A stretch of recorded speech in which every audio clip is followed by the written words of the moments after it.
What's going on, everybody? Welcome back to the channel, where today I am going to be ranking all of the Wrong Turn movies, which I've wanted to do for the last couple of weeks and just have not had the time to do so. And then I recorded it earlier today, and the whole audio file was just woof.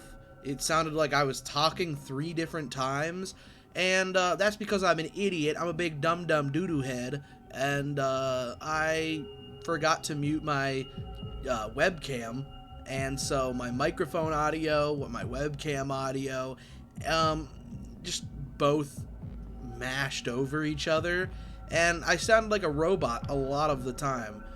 So it was terrible. I tried fixing it with the audio editing in my situation, like my editing software.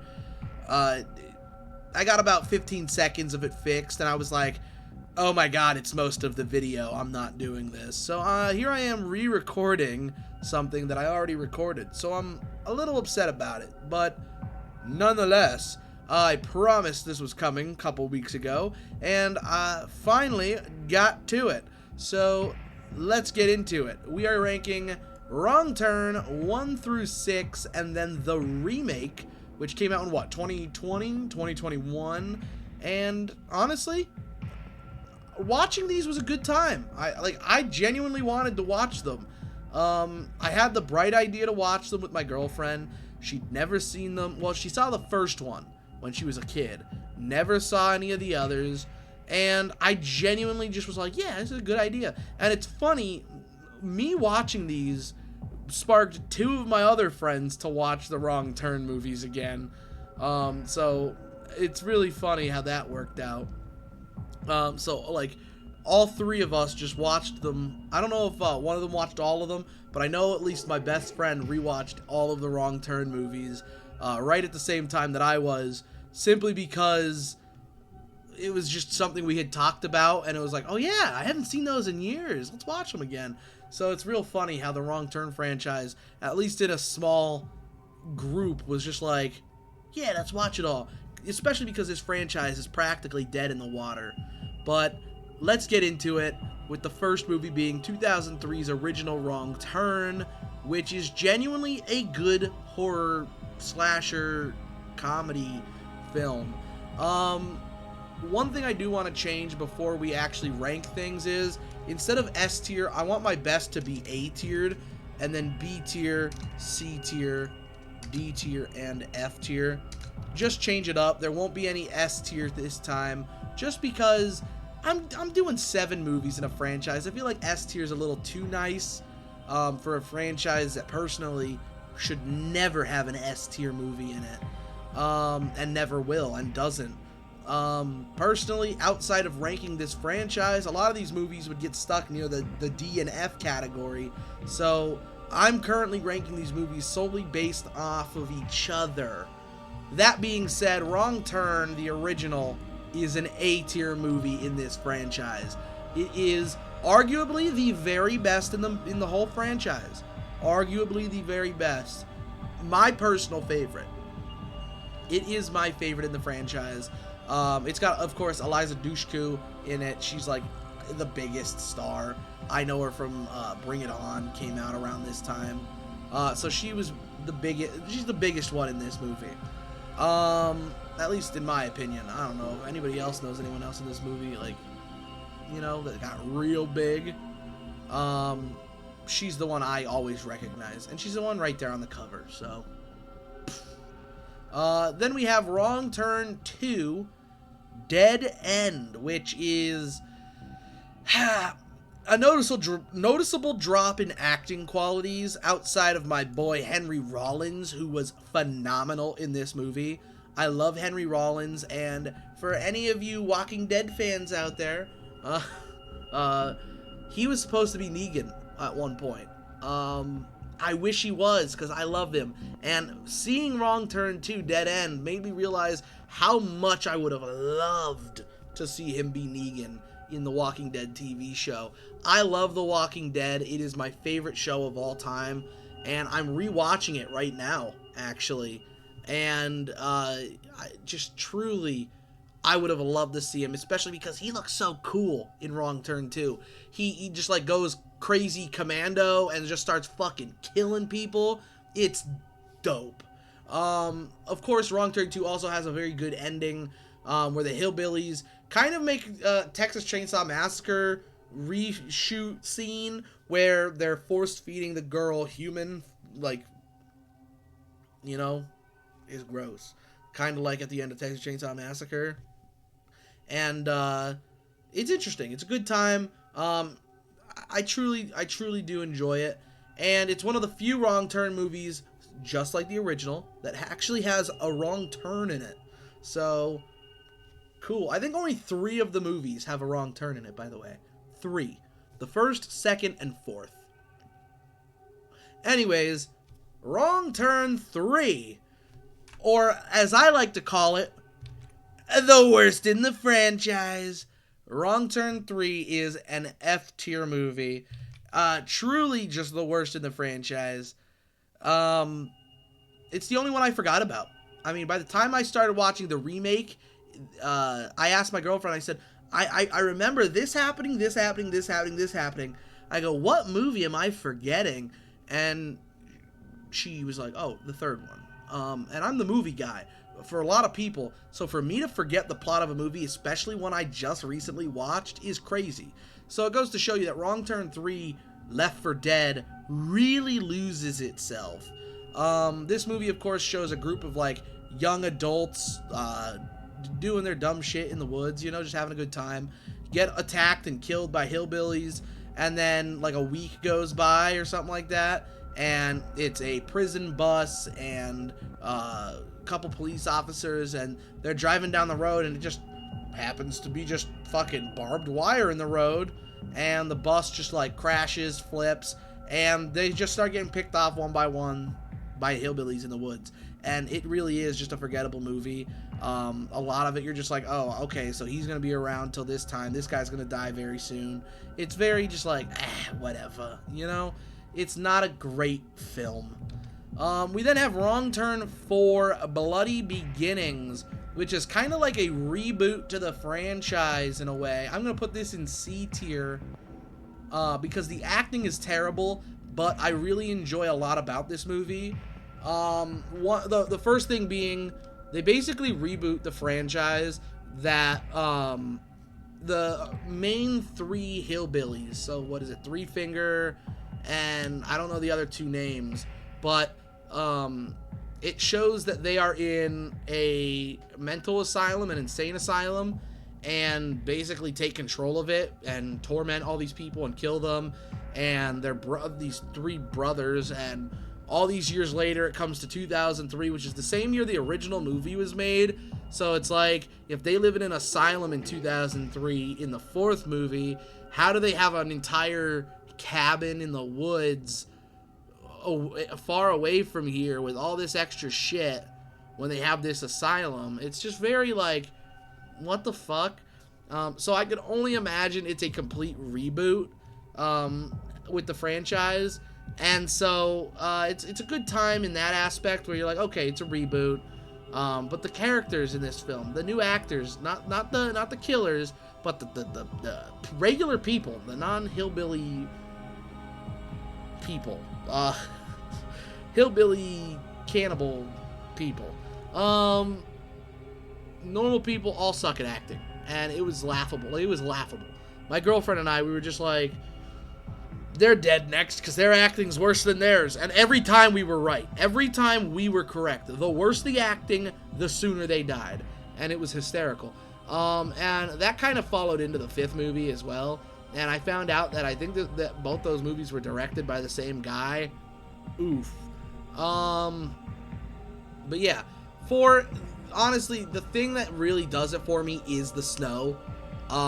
It's something that a lot of horror franchises should do and don't do, and I think that the reason I love, and I'm going out of this franchise, the reason I love Black Phone 2 as much as I did is because they got that snowy environment, and it makes for, it's because the snow is more harsh, it's cold, you're more worried, it's less scary when it's 80 degrees out and sunny, you know what I mean? So it's like, it's like, oh my god, they can't even go outside and run away because they'll fucking freeze to death. So it's really just a great isolation movie and has a phenomenal out of nowhere ending. It's very, very entertaining, but very bad. Like, you really need to just, like, you need to know what you're getting into. You know it's not the first movie. You know it's the fourth movie in an already low-budget, straight-to-DVD franchise. It's gonna be what it's gonna be, you know? C tier is where I think this fourth movie belongs, for sure. Then we get into Wrong Turn 5, Bloodlines. Oh, man. I mean, this...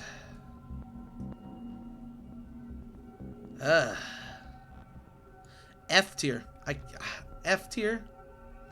F tier. F tier? D tier? We'll do D tier. We'll do D tier. I'll be nice. I don't love this movie. This movie kind of is weird. It's the sequel, of course, to the fourth movie where the three brothers are still alive. But now they're, like, basically, like, I don't want to say slaves, but they're like the cronies to some random British guy. And it's really weird. And in this movie, this British guy walks out in the middle of the road, almost gets hit by a car by a bunch of teenagers, and it's kind of like a plan used to, like, get the hillbillies to get all of them and eat them, pretty much. Only the police show up and arrest the old British guy, arrest one of the teenagers. It's this whole situation, and basically the hillbillies come to town, and the entire movie, while the hillbillies are coming to town, like, the lights go out, and the British guy is just in a jail cell, and he's like, "You see that, Sheriff? That's my boys. They're coming to get me out, and you're gonna die." And it's like, alright, dude. Okay. Fucking freak. The electricity went out. But then, like, somebody would go missing and end up dead, and he'd be like, "That's my boys. You're all gonna die tonight." And at that point, you're like, alright, this is getting a little weird. And then another person dies, and then people aren't responding over the radio, and then shit just keeps going wrong. And it's like, honestly, this guy just keeps saying, "It's my boys. It's my boy." Shoot the guy in the face. Shoot the guy in the face, because at least I don't have to hear him say that again. Because literally the entire movie, "It's my boys coming for me." They're like, dude, I don't care. I genuinely don't care about your boys. I don't fucking care. I don't know where you're from, sir. Like, what the fuck? Genuinely, I need to know. This dude just got off the boat from Blackpool, New England, or whatever the fuck. Liverpool? Is Blackpool a place in England? I don't even give a fuck. This dude's from shit dick England and ended up in Virginia, and then somehow is also a cannibal and is in charge of three other cannibals who are, like, mentally deranged. But listen to him. They listen to him, though. I don't understand the concept. It's so dumb. Anyways, at the end of the movie, his boys came and they killed everybody. Yeah. Let's move on to the sixth one. Wrong Turn, Last Resort. I'm going to put this one in C tier in front of the fourth movie. Not because the storyline is better, because I think the story is better in the fourth movie, actually. But the acting is much better in the sixth movie. The sixth movie, of course, follows a group of young adults, one of which is of the bloodlines of a group that owns a resort out in the middle of buttfuck Virginia. And, of course, when he gets there, they're like, "Oh, we're all family," and family fucks one another, and they get, you know, they make babies with each other. And, oh yeah, don't mind the deformed ones. That's because we fuck so much. We need you to fuck your cousin. That way we can keep fucking, alright? Because our blood needs to be pure. Oh, also, we're gonna kill and eat your friends. And he's just like, I don't get it. It's so dumb. And it's just like, what the fuck? But the acting is better than half the movies, which is hysterical. There's some good scenes in this movie, and it's just a lot of it's just like, what the fuck. Obviously, most of these movies, if I was to rank them alongside actual high entertainment horror stuff, most of this would be in the D's and F's. But when it comes to this franchise, this is genuinely one of the better ones, in my opinion. And then we get to, of course, the final one, the remake, which came out in, what, 2021, I think? It's A tier, and I don't think it's better than the original. I think it's original remake. I think they're just right there. It's not even really a remake. It's just a movie with the same name, because it's not anything to do with Cannibal Hillbillies. It has to do with fucking crazy cults in the middle of the woods. And I honestly, I kind of knew it was different. I thought it was a nudist colony, because that's just what I heard through the grapevine. I'd never seen this movie before, and I was like, well, that's really weird, but, like, it's wrong turn. What the fuck? You know? Like, I'm not shocked. And 5 minutes into this movie, I was like, oh, this is different. I literally said to my girlfriend, I was like, baby, this is going to be different. I go, this ain't going to be the same garbage we've been watching. And she was like, I don't think so either. And it wasn't. It was genuinely an entertaining film. Not perfect by any means. There was a lot of things in the first hour that really got me, like, how the fuck did that happen kind of thing. But by the end of this movie, you were just like, holy shit, this is good. What happens basically is a group of teenagers go out in the woods, take, you know, the wrong trail, go off trail, and this group that's been out in the woods since before the Civil War called the Foundation is out there, and they just fucked them up. Put some of them into slavery, basically, killed the rest, and by the end of the movie, the father of the one girl who's there, basically enslaved, comes to save her, and while they're trying to escape, just go through some hell and high water. It is crazy. It really is a good movie. And I loved what they did with the folks that live in the town below the mountain where this happens. Because it's all like hillbilly, like small town Appalachian, just like, you know, get out of my town, you freaks kind of thing. Like, the one dude in the beginning was just a real dickhead to the young adult teens, and by the end of the movie, they came and saved the other people. Like, they came and saved them, and they were like, we told you not to come up here because of how dangerous it is. We were trying to save you. And they're like, we hate these motherfuckers just as much as you do. And, like, it was just like it was just really cool. It really was a well thought out movie, at least for the most part. Genuinely was shocked by it, had a good time with it, and I am going to rewatch it at some point. I genuinely enjoyed it, and I don't even own it. It's the only Wrong Turn movie I do not own on physical media. I own every other one on DVD, and I want to get this one on Blu-ray. So I'm very excited to get it on Blu-ray, because I want to rewatch it, which is something I don't say about the Wrong Turn movies. I often don't go, I want to rewatch that one.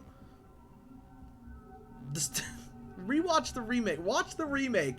It's not a bad movie, and it has nothing to do with the rest of the franchise. And honestly, there's a scene in this movie that when they're trying to escape, they go through this area where there's a bunch of prisoners that are in this like cliff area that like inside a mountain. It's a weird space where it goes out onto a cliff, but it's like in between mountains, and they're all eyes were burned out and their tongues were cut out, and so they can't talk, they can't see, and it's scary looking, and it's all just these normal people that were just caught by this group, and one of them is their friend, and it's just a really sad scene, and I'm just like, oh, like it hurt my heart, actually. Like, I couldn't imagine being that guy in that situation, and it just really fucks with your head a little bit.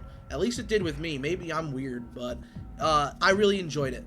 So that is my ranking of the Wrong Turn franchise. The original and the remake are A tier. They're the best in the franchise.